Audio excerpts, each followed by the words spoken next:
بسم الله الرحمن الرحيم. الحمد لله رب العالمين، والصلاة والسلام على سيدنا ومولانا محمد النبي الأمين، وعلى آله وأصحابه أجمعين، وعلى كل من تبعهم بإحسان إلى يوم الدين. أما بعد،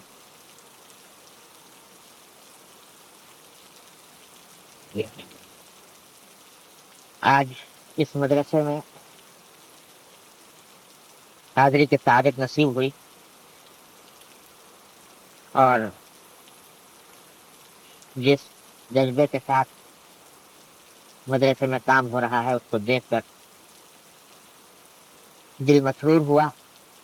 دعا نکلی کہ اللہ تبارک و تعالیٰ اس کام میں ظاہری اور باطنی برکات عطا فرمائے۔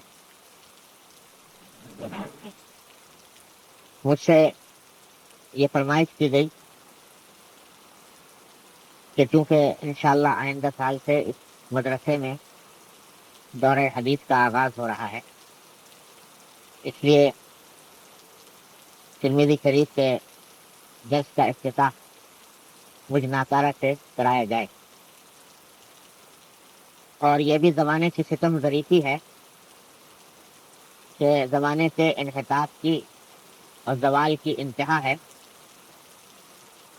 کہ مجھ جیسے ناکارہ فرد کے لیے سے صحیح بخاری کے ختم یا کسی حدیث کی کتاب کے آغاز کی فرمائش کی جائے۔ زمانے کا انحطاط اس حد تک پہنچ گیا کہ اب ہم جیسوں سے بھی یہ فرمائش کی جانے لگی۔ تو وہ آپ حضرات نے جو طالب علم ہیں انہوں نے حماسہ میں شعر پڑھا ہوگا کہ ذهب الكرام فصدت غیر مسودی ومن الشقاء تفردی بالسدد، ذهب الذين يعاش في اکنافهم فبقيت منهم كالبعير الاجرد۔ تو یہ زمانے سے انحطاط اور زوال کا شاخسانہ ہے کہ نوبت یہاں تک پہنچ گئی۔ لیکن بہرحال تعمیل حکم کی خاطر یہ درس کا آغاز کر دیا گیا۔ اللہ تبارک و تعالیٰ اپنی رحمت سے مجھے آپ کو دونوں کو اس افتتاح کی برکات سے سرفراز فرمائے۔ جہاں تک جامع ترمذی اور وہ حدیث جو اس وقت پڑھی گئی ہے اس کی علمی تفصیلات اور تشریح کا تعلق ہے، انشاءاللہ جب درس باقاعدہ شروع ہوگا تو متعلقہ استاد آپ کو اس کی تفصیلات انشاءاللہ بتائیں گے۔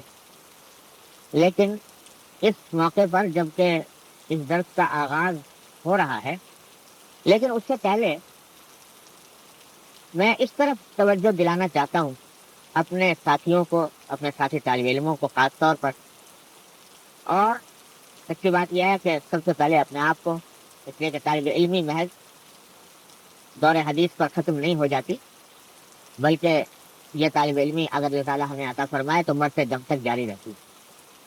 طلب العلم من المہد الی اللحد، یہ حدیث کے طور پر تو موضوع کہا ہے علماء کرام نے اس کو، یہ حدیث صحیح نہیں ہے، حدیث کے اعتبار سے صحیح نہیں ہے، لیکن معنی کے اعتبار سے صحیح ہے کہ یہ طلب، علم کی طلب مہد سے شروع ہوتی ہے، ماں کی گود سے شروع ہوتی ہے، قبر کے کنارے تک جاری رہتی ہے۔ تو ہم سب طالب علم بننے کے محتاج ہیں، اللہ تعالیٰ صحیح معنی میں طالب علم بنائے۔ تو اس میں جس چند باتوں کی طرف توجہ دلانا چاہتا ہوں، پہلے خود اپنے آپ کو اور پھر دوسرے اپنے واسطے سے مخاطبین کو۔ پہلی بات تو یہ کہ ذرا سا تصور اس موقع پر اس بات کا کیا جائے کہ یہ کون سا علم ہے اور کیا چیز ہے جس کا آج آغاز کیا جا رہا ہے۔ یعنی یہ علم حدیث یہ کیا چیز ہے اور کس چیز کو ہم آج شروع کر رہے ہیں۔ تو علم حدیث کیا ہے، جس کی تعریف یوں کی جاتی ہے کہ نبی کریم سرور دو عالم صلی اللہ علیہ وسلم کے اقوال، آپ کے افعال، آپ کے احوال اور تقریر کا مجموعہ ہے۔ آپ نے کیا بات ارشاد فرمائی، کیا کام کیا، آپ کے حالات کیسے تھے، اور کس بات پر آپ نے سکوت اختیار کر کے اس کی تصدیق فرما دی. اس کے مجموعے کا نام حدیث ہے. اور یہ حدیث جو اس وقت ہمارے آپ کے سامنے ایک مدون اور مرتب کتاب کی شکل میں موجود ہے، یہ ایسے ہی وجود میں نہیں آ گئی. اس کو حاصل کرنے کے لیے اور اس کو ہم تک پہنچانے کے لیے جو تکلیفیں جھیلی، ان کا تھوڑا سا استحضار کرنے کی ضرورت ہے. کیونکہ جب پکی پکائی روٹی مل جاتی ہے جس میں کوئی محنت خرچ کرنی نہ پڑے تو اس کی قدر نہیں ہوتی، اس کی قدر دل کے اندر نہیں آتی. چیز ہم کر رہے ہیں، اس لیے تھوڑا سا تصور کرنے کی ضرورت ہے کہ یہ چیز کیا ہے، اس کو حاصل کس طرح کیا گیا.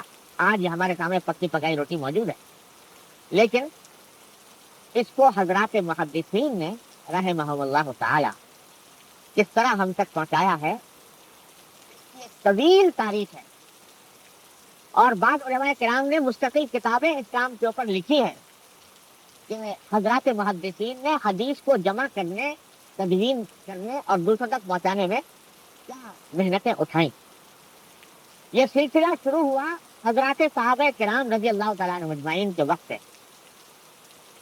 اور اصحاب صفہ رضی اللہ تعالیٰ عنہ اجمعین، جس کو بھی توفیق ہوتی ہے مدینہ منورہ حاضری کی، آج بھی اس صفہ کی زیارت کرتا ہے.